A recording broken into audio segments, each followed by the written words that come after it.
나의 지성소에 들어가 보좌하며.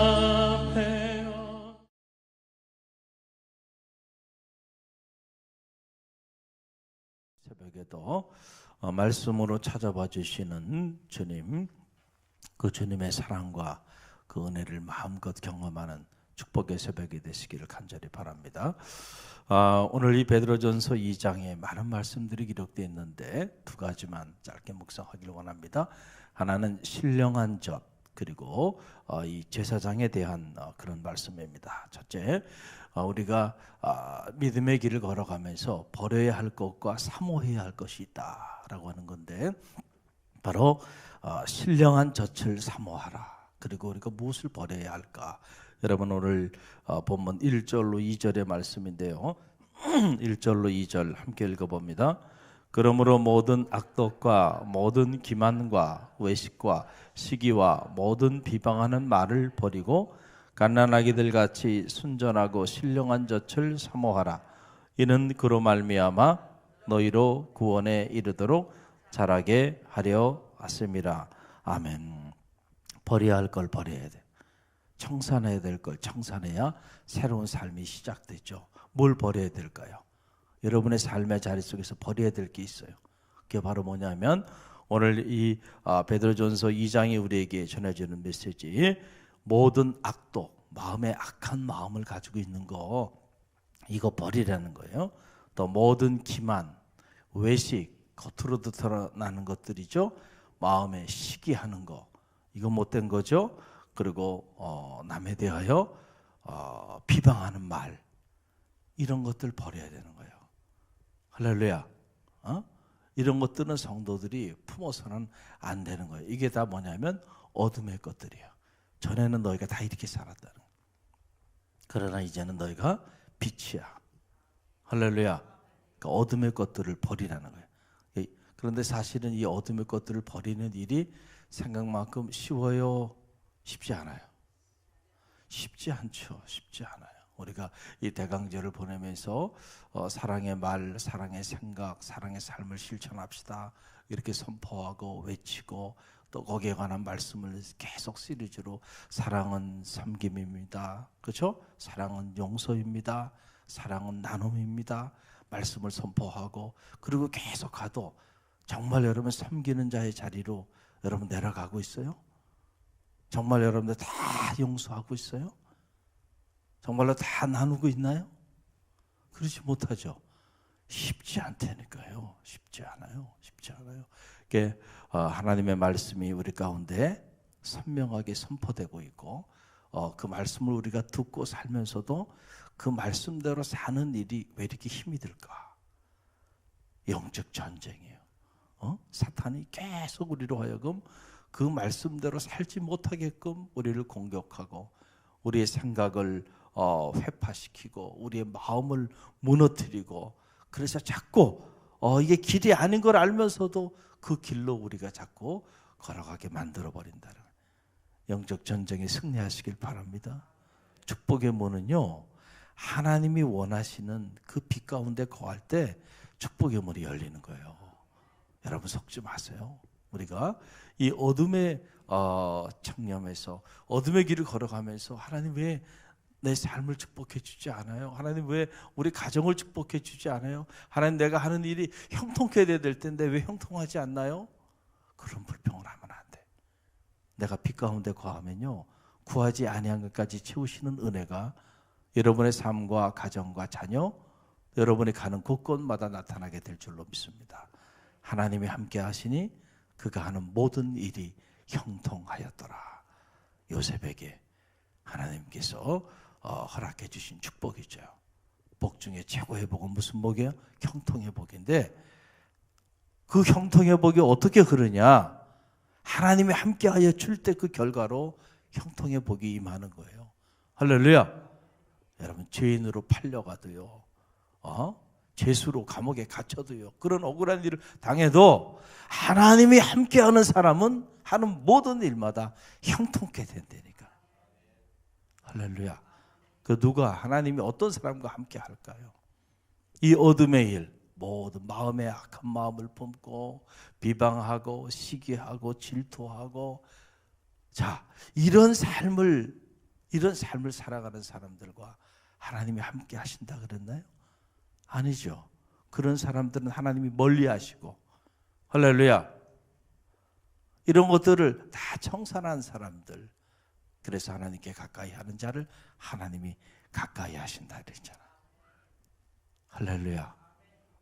저는 하나님이 여러분과 함께 하시기를 간절히 바랍니다. 그러기 위해서는 그 거룩하신 하나님이 여러분과 함께 하기 위하여 여러분 안에 거룩하지 못한 것들을 버리시기를 바랍니다. 그리고 오늘 말씀 보게 되니까 신령한 젖을 사모하라는 거예요. 신령한 젖을 사모하라. 마치 어린아이가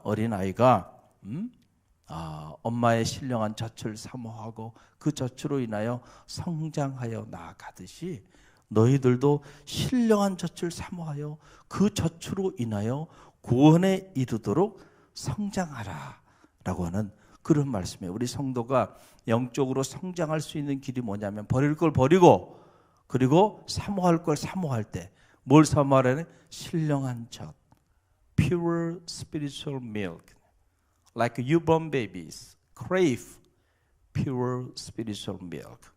어린 아이들처럼 그렇게 너희가 신령한 젖을 사모하라 라고 하는 그런 얘기예요. 여러분, 동물도 보세요. 이렇게 보면은 이 갓 태어난 동물들이, 눈도 뜨지 못한 것들이 그 어미의 그 젖을 먹기 위해 가지고 막 그냥 필사적으로 달려들어 가지고 그 젖을 빠는 걸 보세요. 그런 사모하는 마음을 가지고 신령한 젖을 뭐 하라는 거예요? 사모하라.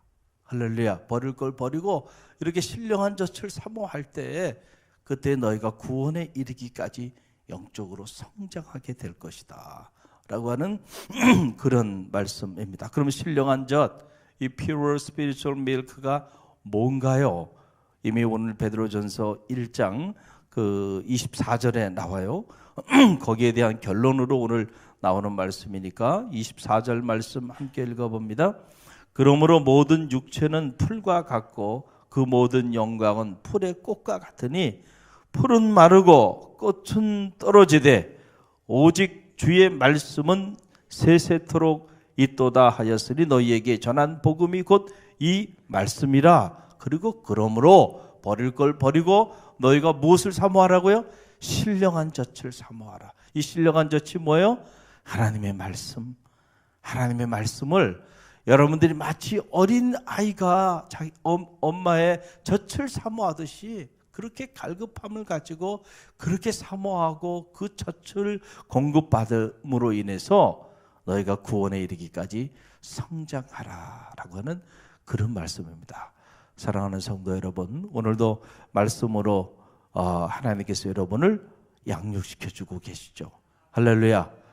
여러분이 어떠한 경우에도요, 이 말씀이 여러분의 삶에, 여러분의 생각 속에, 마음 속에 사라지지 않기를 간절히 바랍니다. 그 말씀이 묵상이 돼야 되고 그 말씀이 여러분의 어떤 삶을 결정할 때 중요한 기준이 돼야 되고, 그럴 때에 하나님 여러분과 함께 하세요. 할렐루야. 오늘도 그 말씀을 붙잡고 기도하는 새벽이 되기를 주님의 이름으로 간절히 축원드립니다. 또 하나, 제사장에 관한 말씀인데 과연 우리는 누구인가? 우리가 믿음의 길을 걸어가면서 나는 누구인가? 라고 하는 자기 자신에 대한 자기 정체성을 갖는 일은 대단히 중요해요. 오늘 이 베드로전서 2장에 보게 되면 우리는 누군가? 우리는 모두 택함 받은 족속이요, 왕같은 제사장이요, 거룩한 나라요, 하나님께 속한 하나님의 백성이다 라고 하는 엄청난 말씀이 선포되고 있는 것을 보게 됩니다. 그 내용이 9절로 10절의 말씀이죠. 9절로 10절 함께 읽어봅니다. 그러나 너희는 택하신 족속이요, 왕같은 제사장들이요, 거룩한 나라요, 그의 소유가 된 백성이니 이는 너희를 어두운 데서 불러내어 그의 기이한 빛에 들어가게 하신 이의 아름다운 덕을 선포하게 하려 하심이라. 너희가 전에는 백성이 아니더니 이제는 하나님의 백성이요, 전에는 궁유를 얻지 못하였더니 이제는 궁유를 얻은 자니라. 아멘. 우리가 누구라고요? 우리가 누구예요? 택함 받은 사람들이에요. 특별히 하나님께로부터 택함 받은 사람이고, 우리는 또 누구예요? 왕 같은 제사장이고요. 거룩한 나라고요. 하나님의 소유된 백성이에요. 할렐루야. 여러분이 그런 하나님의 사람임을 꼭 잊지 마시기를 바랍니다. 하나님의 부르심을 받은 우리 오카누 목사님, 사랑의 교회가 오카누 목사님이 사역할 때까지만 해도 괜찮았죠. 지금 많은 어려움이 있지만 이분이 인천에서 목회를 하시다가 참 목회가 힘들었어요. 어려워서 결국 목회 실패를 하고 미국의 유학길에 오릅니다. 그 유학을 하기 위해서 공부를 하다가 콕스벨이라고 하는 그 서점에 들어가서 책을 보다가 한스 큐응이라고 하는 아주 캐톨릭의 천재 신학자죠. 그 사람이 쓴 키르케 교회라고 하는 책을 우연히 보게 돼요. 거기 보게 되면 교회에 대한 정의가 여러 가지 나와요. 교회는 무엇이다, 교회는 무엇이다, 교회는 무엇이다. 그 중에 한 파트를 봅니다. 바로 교회는 아포스톨릭해야 한다, 사도적이어야 한다라고 하는 이 사실을 딱 보는 순간에 이 오카노 목사님이 영감을 받은 거예요. 그렇구나. 그리고 한국 교회를 돌아보니까 한국 교회 평신도들이 다 잠자고 있는 거예요. 교회 사역은 목회자들만 하고 평신도들은 다 그냥 교회를 다니고 있는 거예요. 안 되겠다. 한국 교회를 깨워야 돼. 평신도를 깨워야 되겠다. 그래서 그분이 돌아와서 그 한스 큐응의 그 교회론의 한 파트를 그의 목회 철학으로 삼고, 그래서 평신도를 깨운다. 그 30년 이야기에 보게 되면 앞부분이 그 한스 큐응의 교회론에 대한 내용을 그대로 번역해서 그대로 둔 거예요. 그게 오카노 목사님이 사랑의 교회를 세우는 목회 철학이고 교회론이었어요. 그래서 제자화 운동이라는 건 그렇게 해서 시작이 됩니다. 그런데 문제는 그 제자가, 그 왕 같은 제사장으로서의 이 제자가 교회 안에서만 머무는 제자, 그 제자를 만들었기 때문에 사회 속에, 세상 속에서의 거룩한 백성, 왕 같은 제사장으로 살아가도록까지는 가르치지 못한 거죠. 그러다 보니까 오늘 이제 이런저런 어려움들이 많이 일어나고 있는데, 중요한 것은 바로 뭐냐면, 여러분들이 믿음의 길을 걸어가면서 단 한 달을 신앙생활 해도요, 꼭 이 베드로전서 2장의 말씀을 잊지 마시길 바랍니다. 누가 뭐라 그래도요, 여러분은 왕 같은 제사장이에요. 거룩한 백성, 하나님께 택함 받은 사람입니다. 여러분들이 이 영적인 전제의식을 갖는 것이 참 중요해요. 제가 갈릴리 교회 부임해서 지금 만 9년, 횟수로 이제 10년째가 되는데, 평신도를 깨우기 위해서 소그룹으로 지금까지 계속 평신도 지도자를 양육하는 일을 거의 10년 가까이 지금 해오고 있는데, 사역을 하면서 느껴지는 게 평신도의 의식을 깨우는 일이 정말 쉽지 않은 일이구나라는 생각을 갖게 돼요. 왜냐하면 자꾸 평신도는 주도적인 생각을 갖지 못하는 것 같아요. 그래서 자발적으로, 주도적으로, 주체적으로 내가 하나님께로부터 특별한 부르심을 받은 사람이고, 하나님께로부터 특별히 거룩한 자로, 왕 같은 제사장으로 나를 부르셨다고 하는 이 사명의식을 갖는 것이 참 중요한데, 자꾸 평신도든 나는 평신도니까, 그렇죠? 자꾸 이런 생각들이 오히려 이런 의식을 갖지 못하게 하고, 이런 의식을 갖지 못하다 보니까 이렇게 존귀한 자로 부름받았는데, 그렇게 존귀한 자로 부름받은 그러한 삶을 살아가지 못하게 만들고 있다는 거죠. 저는 바라기에 여러분 모두가 누가 뭐라 그래도요, 왕 같은 제사장입니다. 여러분의 가정에 왕 같은 제사장이에요. 할렐루야. 하나님의 교회에 왕 같은 제사장이에요. 아니에요, 목사님. 목사님만 왕 같은 제사장이죠. 우린 아닙니다. 우린 그냥 교회 다니는 사람들이에요. 아니라니까. 아니에요. 하나님 앞에서는 아니에요. 여러분도 왕 같은 제사장으로 부름받았어요. 할렐루야. 할렐루야. 그래서 우리가 이 의식을 가지고 살 때요, 내가 정말 왕 같은 제사장처럼 살아가는 거예요.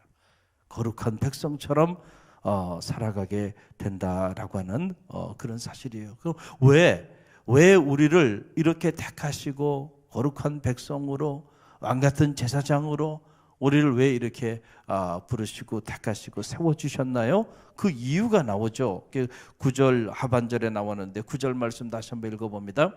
그러나 너희는 택하신 족속이요 왕같은 제사장들이요 거룩한 나라요 그의 소유가 된 백성이니 이는 너희를 어두운 데서 불러내어 그의 기이한 빛에 들어가게 하신 이의 아름다운 덕을 선포하게 하려 하십니다. 아멘. 이는이라는 게 목적이에요. Why? 왜 이렇게 세웠는가? 이는 너희를 어두운 데서 불러내어 그의 기이한 빛에 들어가게 하신 이의 아름다운 덕을 선포하게 하려 하십니다. 할렐루야. 여기에 목적이 나오는 거예요. 뭘 위해서요? 아름다운 덕을 선포하기 위해. 누구의?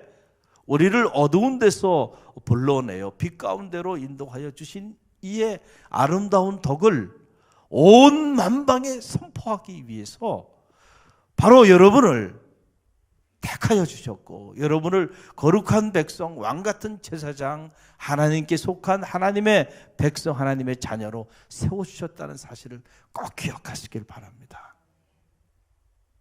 목적이 있는 삶이죠. 오늘 우리 삶은 우연히 왔다가 가는 게 아니에요. 이 땅에 머무는 시간은 우리가 결정하지 않잖아요. 언제 어떻게 될지 알지 못하죠. 아침 안개같이 잠깐 피었다 사라지는 인생을 살아가는데 후회하지 않기 위해서는 오늘 내가 누구이고 왜 내가 이 자리에 있는가 그 사실을 정확하게 할 때 그때 내가 적어도 마지막 하나님 부르시는 그날 후회하지 않게 될 거예요. 할렐루야. 그걸 잃어버리는 순간 열심히는 살았어요. 분주히도 살았어요. 그런데 무엇을 위해 살았는지 그 사실을 알지 못하고 마지막 여러분의 인생의 종착점을 맞이하게 될 때 어떤 마음을 갖게 될까요? 2018년 이 한 해가 지금 이제 다 저물어 가고 있어요. 자, 이 2018년 한 해 하나님이 주신 선물이죠. 2018년 얼마나 많은 사람들이 하나님께로부터 부르심을 받았나요? 그렇죠? 이 땅의 삶을 다 내려놓고 나이가 어린 사람에서 많은 사람에 이르기까지 순서 없이 하나님의 부르심을 받았습니다. 그런데 우리는 2018년 온전히 하나님이 우리 가운데 이 시간을 주셨어요. 왜 주셨을까요? 무엇을 위해서? 이 베드로전서 2장에 비춰보면 뭐예요? 아름다운 덕을 선포하게 하기 위해. 이 아름다운 덕을 여러분 얼마나 선포하며 살아오셨나요? 왕같은 제사장으로 거룩한 백성으로 이 아름다운 덕을 선포하는 일을 위해서 여러분들이 얼마나 많은 시간과 물질과 에너지를 투자하며 살아오셨는지 여러분 자신을 한번 돌아볼 필요가 있다니까요. 2019년 대망의 새해 여러분에게 줄 수도 있고 주지 않을 수도 있어요. 그렇죠? 우리가 맞이할 수도 있고 맞이하지 못할 수도 있어요. 그 권한은 누구에게만 달려 있어요? 하나님께만 달려 있어요. 하나님께만 달려 있어요. 우리가 2019년을 다 온전히 살아난다는 보장도 우리 가운데는 없어요. 단지 기대만 할 뿐이에요. 그러기를 바라는 익스펙테이션이 우리 가운데 있지만은 그러나 내일 일은 난 몰라요. 그 권한도 누구에게 있어요? 하나님 손에 있어요. 만약에 하나님 2019년 한 해를 왕같은 제사장, 거룩한 백성, 하나님에 속한 백성으로 또 한 해를 살 수 있는 그런 축복을 주신다면 제가 어떻게 살아야 될까요? 할렐루야. 여러분 이것이 바로 종말론적 신앙이에요. 이 순간순간 내 생의 마지막인 것처럼 할렐루야. 이 순간이 하나님 내게 준 최고의 시간이고 최고의 축복의 시간인데 이 시간을 다람쥐 쳇바퀴 돌아가듯이 목적을 잃어버리고 몸이 건조하게 여러분들이 그저 생존을 위해서만 살아간다면 안타까운 일이 될 겁니다. 저는 바라기는 우리 갈릴리 교회 성도들이 사명을 위해 사세요. 생존을 위해 사는 세상. 여러분 평생을 여러분들이 생존을 위해 살기 위해 몸부림쳐봐. 죽을 때까지 여러분 쉼이 없을 거예요. 그러나 사명을 위해 살기를 결단하면요, 생존의 문제는 하나님이 해결해 주십니다. 할렐루야. 할렐루야.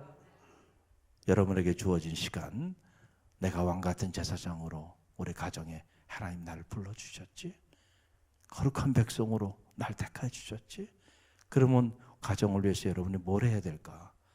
또 세상에 많은 교회가 있는데 그 교회, 여러분 갈릴리 교회 왕같은 제사장으로 세워주셨어요. 그럼 내가 뭘 해야 될까?